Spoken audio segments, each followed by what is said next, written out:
Last year, we were blessed, but we're also cursed at the same time with the release of Sonic Racing Crossworlds, a monumental addition to the Sonic Racing games, and being the best car racer out of all the Sonic Racing games. But it came with a price, as we were cursed at the same time by the Game Awards by rigging the system and finessing Sonic from an award or any silverware, and giving it to Nintendo with Mario Kart World and Donkey Kong Bonanza.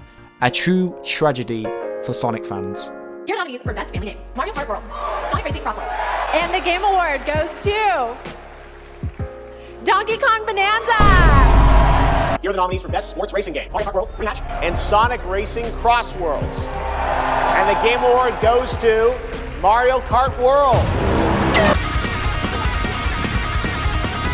Anyways, other than the Game Awards, onto the main focus of today's video. This is my 100% not biased and accurate review of Sonic Racing Crossworlds from a guy who doesn't really like racing games. But this is a masterpiece. Let's get started. Now, when you first buy Sonic Racing Crossworlds, and I won't lie, it is a pretty pricey game, but once you load up the game, you're probably going to play the Grand Prix first to know the fundamentals and basics of the game, which introduces a new mechanic, the rival system, will be a better racer than the majority of the racers in the game. This is introduced by a cutscene depending on what rival you choose. Some interactions have references. I'm not scared of you. I trained off of all of Sonic's experiences, so I already know what you're gonna do. Strange, isn't it? You might know everything I'm going to do, but that's not going to help you since I know everything you're going to do. Strange, isn't it? And some will have sexual tension. What the f? Don't get distracted, handsome. We're here to race, so keep your eyes on the road. Come on, you're talking to a pro here. I know how to handle the curves like an expert. Oh, don't get too excited there. Wouldn't want you finishing too quickly. Trust me, I can handle the friction without even making a pit stop.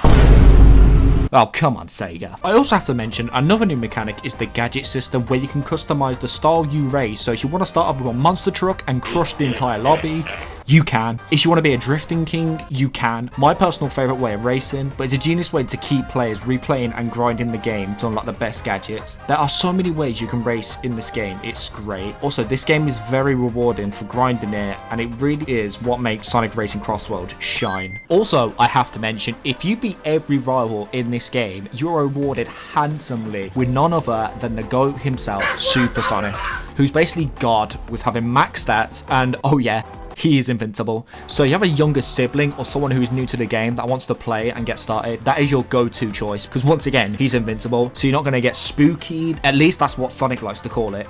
Spooky! You're not going to get monster truck. Basically impossible to lose if you don't follow the track. The only problem with Super Sonic is he's only usable in Grand Prix, which I mean, fair enough, because if this Sonic was in multiplayer, he would be overpowered as hell and multiplayer would be broken. But the fact even that Super Sonic is in a Sonic Racing game, it's a huge W, so good for you, Sega. You smashed it. Moving on, let's talk about the best feature, which is legit the name of the game, the Crossworld feature, which yes, you have your standard free lap, like all kart racers, but the second lap will always be a completely different environment or previous track you have played. This is decided whoever is in first place. Anybody below first place, you snooze, you lose, you don't get to pick the track. Game is the game. See you later. Have a nice ball, you stupid bitch. While this mechanic is great, it can be heartbreaking sometimes. You can have some joke man in front of you, like this Shadow AI, for example. You'll see a track you adore, need in your life, you had a bad day or something, and they can literally shoot your dreams away and put you on a mid-course, and it just makes you want to decimate your monitor and jump on top of it. And now I like Apotos, but it's not Cyberspace. Cyberspace is my favorite track in this game, and I think the majority could agree. I just can't get enough of the heavenly saxophone, man.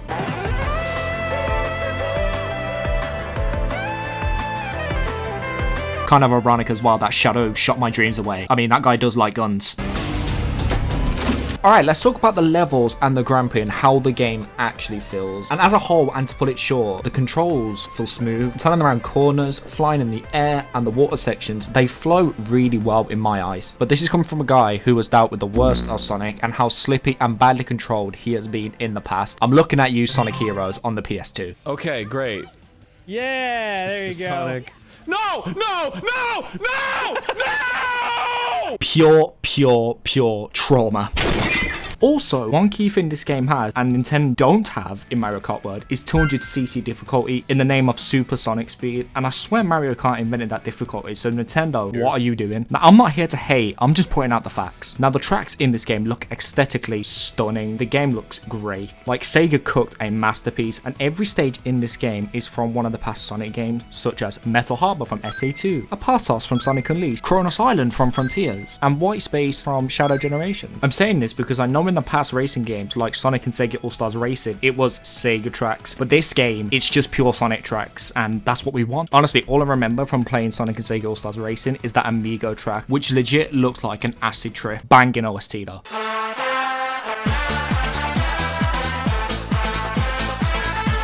And you're probably wondering, can you customize your vehicle? And of course you can customize your vehicle. We're in 2026. It should be a sin to not customize your vehicle in a kart racing game. And they also brought back the extreme gear, so Sonic Rider fans, you are winning, and I'm happy for you.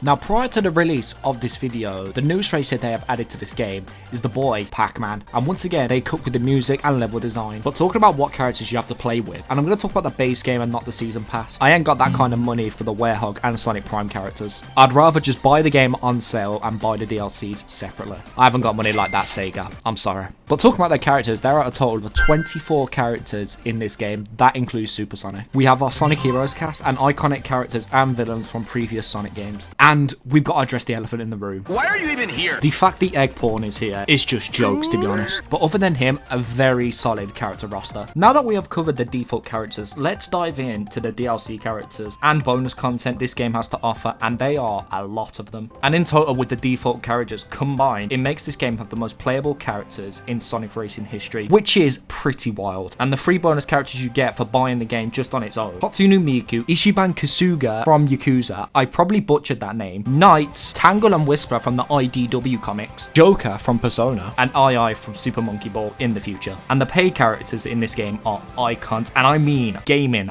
icons. We have Minecraft Steve, Alex, and the Creeper for the Minecraft DLC. We have SpongeBob, the guy from Fortnite now. Also his homie Patrick Star. And of course, Pac-Man with Blinky, Inky, Pinky, and Clyde. And later to come, Mega Man and TMNT in the future months. The only problem I have with these DLC characters is there is no voice acting, especially for SpongeBob. I mean, feels like a crime to have SpongeBob in your game, but not have Tom Kenny voice his boy. That's no good. But other than the voice acting situation, the collabs are really solid, having great music and amazing level design for each collab. Alright, it's time to talk about the big one, the main thing that sold this game to me, and that is... Now the music, where do I even begin? It's pretty common for Sonic music to be the best thing in the game. This one just has something really special about it. Props to Tomo Otani, Camellia, Sardonic, Takahiro Kai, and T. Lopez, and of course Sega themselves for making absolute generational bangers. Now I'm going to tell you what sold this game to me. It's pretty simple. Before the game released, Sega dropped 2 DJ mixes, and I heard the first one, I was like, it's pretty dope, but I'm still not a fan of racers, so I will not be copying. But then the second DJ mix dropped, and it was a huge game changer when my ears were exposed to this.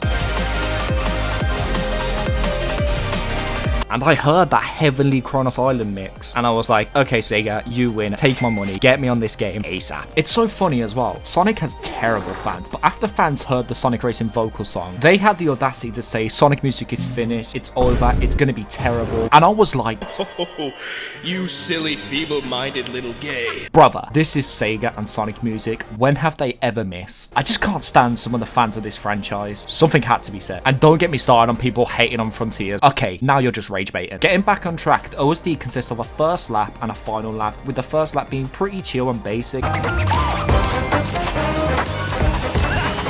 and the final lap being really fast tempo and a choir in the background. And if you want max dopamine and the craziest final lap, look no further than Dragon Road's final lap. Oh my god, Camellia is doing tricks on it.